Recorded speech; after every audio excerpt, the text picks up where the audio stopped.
exciting things about the skeleton is that the shape of the end of the bones here is obviously intimately associated with what kinds of movement can take place.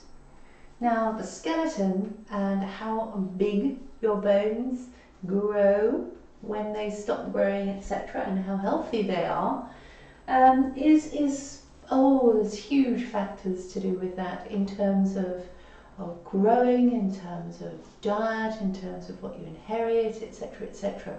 So, but once you get to in a girl, in a woman, between 12 and 15, or in a boy and a man, somewhere between 15 and 18, obviously the skeleton has stopped growing. You're not going to grow any taller.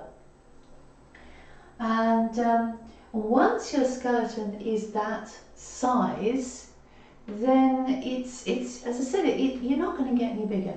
So you're not suddenly going to grow another 2, 3, 4 centimeters.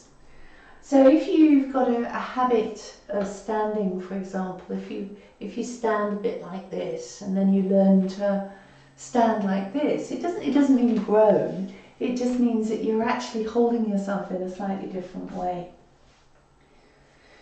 So the shape of the ends of the bones here, the shape of the ends of the bones actually form, when you've got the bones coming close to each other, they form the joints.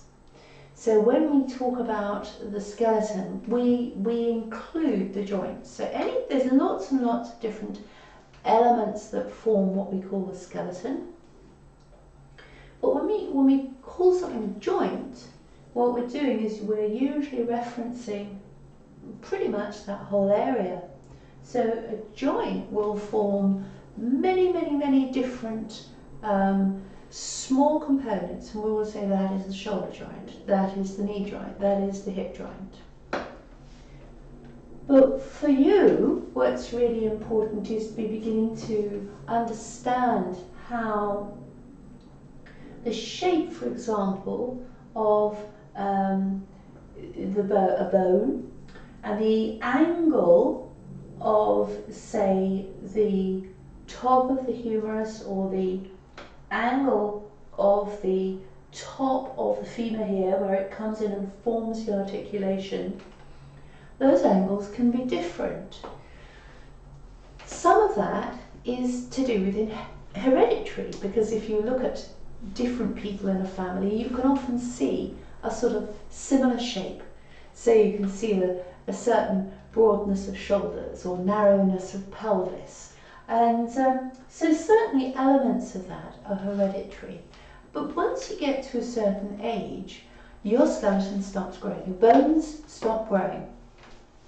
And once your bones stop growing, then that's it. They're not going to grow again, they're not going to get longer, they're not going to get bigger.